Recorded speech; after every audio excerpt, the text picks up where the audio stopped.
Carlo Ponzi nació en Italia en 1882, pero se hizo conocido cerca de 1920 por las estafas que realizó en Estados Unidos y Canadá. Tanto fue así que dio origen a lo que en la actualidad se conoce como esquema Ponzi, que sigue generando víctimas en todo el mundo. ¿Cómo logró Ponzi engañar a tanta gente?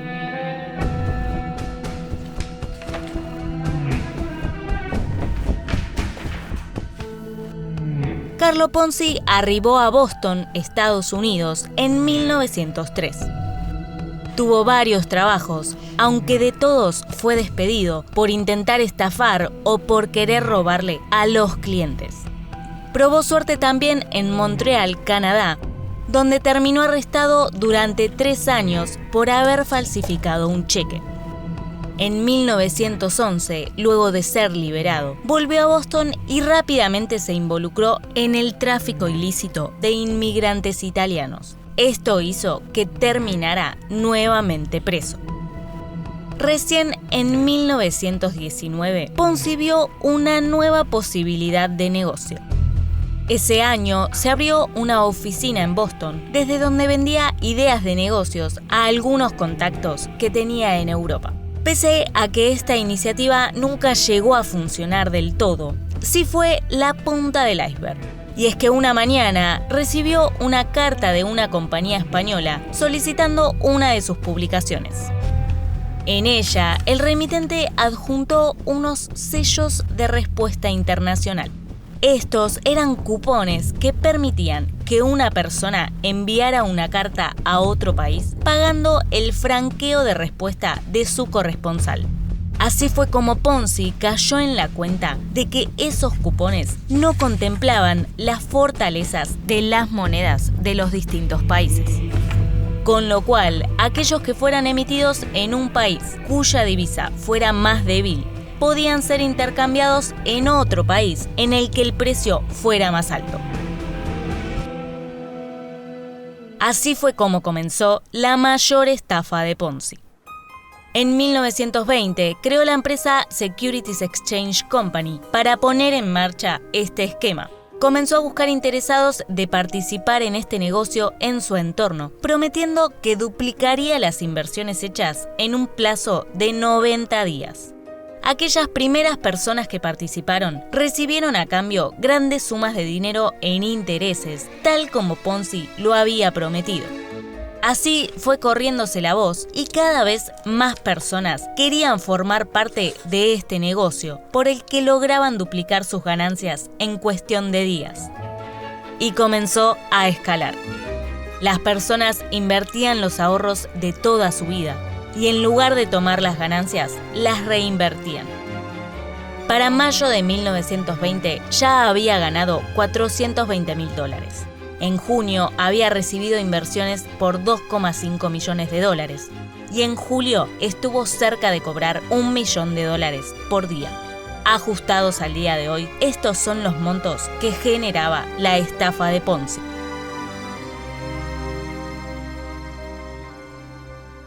Pero ¿cómo lograba Ponzi obtener todas estas ganancias?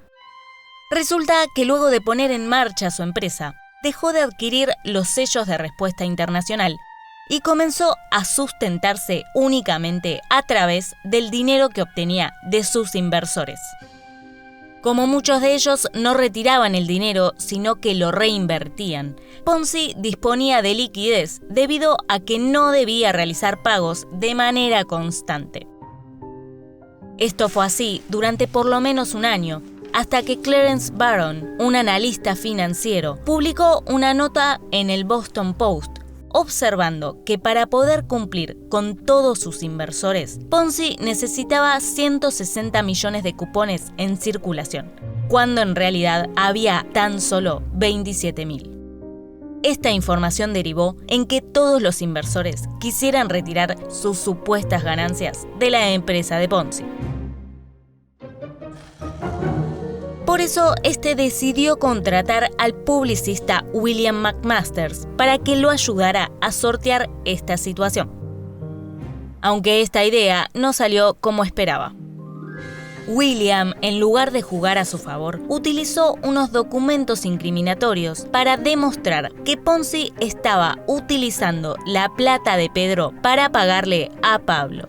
Este testimonio fue la verdadera debacle de Ponzi. Quienes confiaron en él llegaron a perder $20 millones de aquel momento. En noviembre de 1920, Ponzi fue a prisión por fraude. Pero veamos cuáles fueron los otros estafadores que decidieron seguir los pasos de Carlo Ponzi. El primero fue Lou Pearlman. Este fue un productor discográfico estadounidense que allá por 1990 comenzó a lanzar bandas de chicos como los Backstreet Boys o NSYNC. Antes de dedicarse a la música, Lou comenzó a buscar inversionistas para que participaran de lo que él denominó una cuenta de ahorro de inversión para empleados que tenía con su empresa Transcon Air. Consagrado ya como un magnate de la música, Lou capitalizó su fama en pos de conseguir bancos y personas que realizaran más inversiones. En 2007, la Oficina de Regulación Financiera de Florida dio a conocer la información de que su programa era un fraude. En realidad, utilizaba la plata de sus nuevos inversores para pagarle a los más antiguos. Su esquema Ponzi se extendió durante al menos 15 años, a lo largo de los cuales estafó a más de 2.000 inversionistas por casi $320 millones. Otro caso, y probablemente el más conocido, es el de Bernie Madoff. Él llevó adelante lo que es considerado el esquema Ponzi más grande de la historia. Para 1960, Madoff ya era reconocido en Wall Street y se rodeaba de personas pertenecientes a la élite financiera. Con su empresa, supuestamente se dedicaba a unir a compradores y vendedores de acciones. Pero en realidad estaba llevando a cabo un auténtico esquema Ponzi en el que utilizaba el dinero de sus nuevos inversores para pagarle a los más antiguos las ganancias prometidas. Fue descubierto recién en 2008, producto de la crisis financiera global. En ese momento, muchos de sus clientes quisieron hacerse de su dinero y Madoff no logró cubrir esos retiros. Una de sus víctimas fue la fundación benéfica del reconocido director de cine Steven Spielberg. Su estafa se prolongó durante 2 décadas y rondó los $65 millones, y por eso fue condenado a 150 años de cárcel. Otro que se inspiró en Carlo Ponzi fue Robert Stanford, ex financista estadounidense. Él era el presidente de Stanford Financial Group, un banco con sede en Antigua. En 2009, la Comisión de Valores de Estados Unidos acusó a Stanford de haber realizado un esquema Ponzi masivo. Lo denunciaron por haber vendido fraudulentamente $7.000 millones en certificados de depósitos con altas tasas de interés, prometiendo rendimientos inverosímiles. A su vez, aseguraron que Stanford se apropiaba del dinero de sus nuevos inversores para pagar las tasas de interés de los viejos inversores. En junio de 2012, fue condenado a 110 años de prisión. Pero ¿cómo pasó sus últimos días Carlo Ponzi?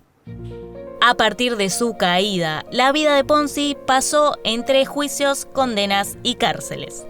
Su libertad la recuperó recién en 1934, año en el que fue deportado a Italia. Un trabajo lo llevó a Brasil un tiempo después, pero a pesar de esto no tuvo mucha suerte. Rápidamente quedó desempleado y comenzó a tener varios problemas de salud, hasta que al final murió en un hospital de caridad en Río de Janeiro en enero de 1949.